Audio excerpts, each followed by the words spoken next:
اعوذ باللہ من الشیطان الرجیم بسم اللہ الرحمن الرحیم اللہم صلی علی محمد وعلی آل محمد کما صلیت علی ابراہیم وعلی آل ابراہیم وانک حمید مجید اللہم بارک علی محمد وعلی آل محمد کما بارکت علی ابراہیم وعلی آل ابراہیم انک حمید مجید۔ السلام علیکم معزز ساتھیوں، امید ہے آپ سب بخیر و عافیت ہوں گے۔ ساتھیوں، آج ہم حاضر خدمت ہیں چند نئی سنتوں کے ساتھ۔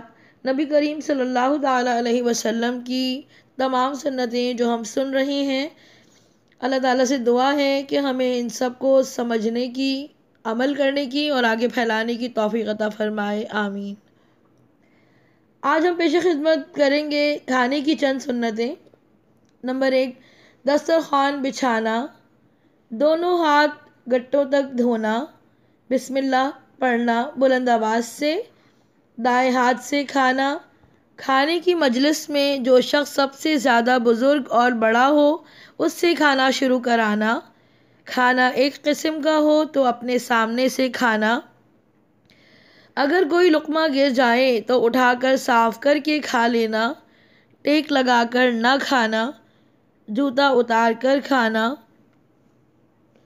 کھانے کے وقت اکڑوں بیٹھنا کہ دونوں گھٹنے کھڑے ہوں اور سرین زمین پر ہوں، یا ایک گھٹنا کھڑا ہو اور دوسرے گھٹنے کو بچھا کر اس پر بیٹھ جائیں، یا دونوں گھٹنے زمین پر بچھا کر قاعدے کی طرح بیٹھیں اور آگے کی طرف ذرا جھک کر بیٹھیں۔ ان تینوں طریقوں سے بیٹھ کر کھانا سنت ہے۔ کھانے کے برتن، پیالہ اور پلیٹ کو صاف کر لینا، پھر برتن اس کے لیے دعائے مغفرت کرتا ہے۔ کھانے کے بعد انگلیوں کو چاٹ لینا۔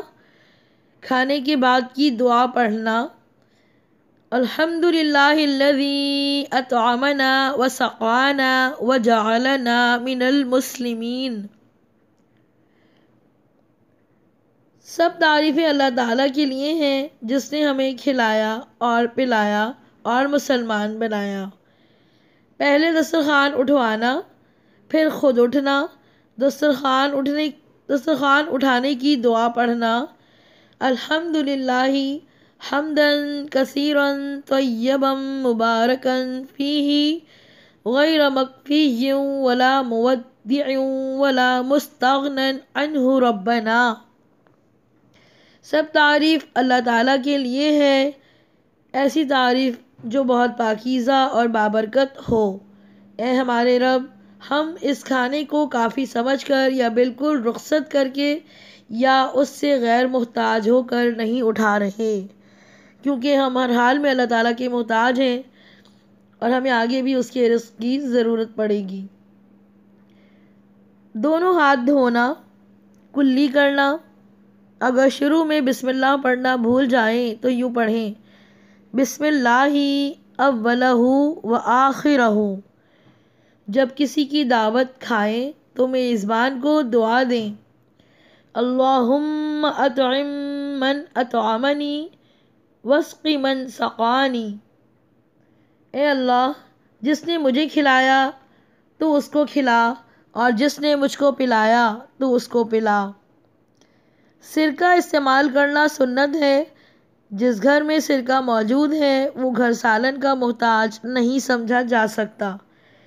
خالص گندم اگر کوئی استعمال کرتا ہے تو اسے چاہیے کہ اس میں کچھ جو بھی ملا لیں، چاہے تھوڑی ہی مقدار میں ہو، تاکہ سنت پر عمل کا ثواب حاصل ہو جائے۔ گوشت کھانا سنت ہے۔ رسول اکرم صلی اللہ تعالیٰ علیہ وسلم کا فرمان ہے کہ دنیا اور آخرت میں کھانوں کا سردار گوشت ہے۔